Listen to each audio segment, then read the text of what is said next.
लड़की ने लड़के का भेष बदला और अपने भाई की जगह स्कूल चली गई। लेकिन जैसे ही वह क्लासरूम में घुसी, उसने क्लास के सबसे डरावने लड़के को नाराज कर दिया। वह लड़का उसे परेशान करने ही वाला था, तभी एक फोन कॉल ने उसे वहाँ से बुला लिया। जब उसने उसे टीचर की परवाह किए बिना क्लासरूम से बाहर जाते देखा तो उसे एहसास हुआ कि वह कोई आम लड़का नहीं है। उसके क्लासमेट्स ने उसे बताया कि वह प्रिंसिपल का बेटा है और उसे चेतावनी दी कि वह उसे दोबारा न छेड़े। लड़की मान गई। उसे बिल्कुल उम्मीद नहीं थी कि लड़के के भेष में वह इतनी हैंडसम लगेगी कि स्कूल की लड़कियों का एक ग्रुप उसकी तरफ आकर्षित हो जाएगा। घबराकर वह लॉकर रूम में छिप गई और अपने भाई को फोन करके जल्द से जल्द स्कूल वापस आने को कहा। लेकिन उसके भाई ने कहा कि वह एक हफ्ते तक वापस नहीं आएगा। उसी समय बाहर लड़कियां जोर जोर से उसका नाम चिल्ला रही थीं। उनसे बचने के लिए उसने वापस लड़कियों वाले कपड़े पहने। लेकिन तभी उसे पता चला कि प्रिंसिपल के बेटे ने उन लड़कियों को डरा कर भगा दिया था। लड़के ने उसका नाम पूछा, लेकिन उसने जवाब देने से इनकार कर दिया और चली गई। लेकिन उसके रूखे व्यवहार ने लड़के की दिलचस्पी बढ़ा दी। अगले दिन लड़की ने फिर से लड़के का भेष बदला और उसे रेस्ट रूम जाना था। उसने लड़कों के रेस्ट रूम में जाने की कोशिश की, लेकिन अंदर का नजारा देखकर वह चौंक गई और तुरंत मुड़कर लड़कियों के रेस्ट रूम में चली गई। दो लड़कियों ने उसे देखा और उसे कोई गलत हरकत करने वाला समझकर दरवाजा पीटने लगी और उसे तुरंत बाहर निकलने को कहा। उसने जल्दी से लड़कियों जैसी आवाज में समझाया कि वह असल में एक लड़की है, लेकिन किसी ने उसकी बात पर यकीन नहीं किया। उनसे छुटकारा पाने के लिए उसके पास वापस लड़कियों वाले कपड़े पहनने और रेस्ट रूम से बाहर निकलने के अलावा कोई चारा नहीं था। उनके चेहरों पर हैरानी देखकर वह बिना पीछे मुड़े चली गई। लेकिन जैसे ही वह बाहर निकली, वह फिर से उसी लड़के से टकरा गई। उसने अपना हाथ बढ़ाया और कहा कि वह उससे दोस्ती करना चाहता है। उसने रूखेपन से उसे मना कर दिया। वह जाने के लिए मुड़ा, लेकिन एक लड़की ने उसे रोक लिया और चेतावनी दी कि वह उससे कभी बात न करे। लड़की को एहसास हुआ कि वह लड़की उस लड़के को पसंद करती है, इसलिए उसे चिढ़ाने के लिए वह जानबूझकर जमीन पर गिर गई। जब लड़के ने उसे गिरते देखा तो वह तुरंत उसके पास दौड़ा। उसने पूछा कि क्या उसे चोट लगी है और फिर उसे सीधे अपनी गोद में उठा लिया, यह कहते हुए कि वह उसे इन्फर्मरी ले जाएगा। लड़की ने गुस्से में कहा कि वह बस नाटक कर रही थी, लेकिन लड़के ने उसकी बात पर ध्यान नहीं दिया। इन्फर्मरी पहुंचने पर लड़के ने उसके हाथ पर लगी खरोंच का इलाज किया। लड़की यह देखकर थोड़ी हैरान थी कि वह कितना ख्याल रखने वाला था। पट्टी बंधने के बाद वह जाना चाहती थी, लेकिन लड़के ने अचानक उसे टिकट थमा दिया। उसने कहा कि टिकट मिलना बहुत मुश्किल था और सिर्फ एक ही टिकट उपलब्ध था। फिर वह चला गया। जल्द ही फिल्म के प्रीमियर का दिन आ गया। अपने भाई की जगह क्लास खत्म करने के बाद लड़की को यह जानने की उत्सुकता हुई कि आखिर कौन सी फिल्म इतनी लोकप्रिय है, इसलिए स्कूल के बाद वह थिएटर गई। हालांकि जैसे ही वह अपनी सीट पर बैठी, उसे एहसास हुआ कि वह लड़का ठीक उसके बगल में बैठा है। तभी उसे समझ आया कि वह असल में उसे अपने साथ फिल्म दिखाने के लिए ले जाना चाहता था। अच्छी बात यह थी कि लड़के ने उसे उसके लड़के वाले भेष में नहीं पहचाना। उसने शक भरी नजरों से पूछा कि उसके पास फिल्म का टिकट कैसे आया। अपनी असल पहचान छिपा आगे देखने से पहले इस वीडियो को लाइक कर दे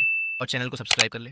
तेरे सभी काम सफल होंगे। और जाते जाते कमेंट का टिकट कैसे आया। अपनी असल पहचान छिपाते हुए लड़की ने झट से झूठ बोल दिया और कहा कि यह टिकट उसे एक ऐसी लड़की ने दिया है जो चुपके से उसे पसंद करती है। लेकिन यह सुनकर लड़का अचानक गुस्सा हो गया।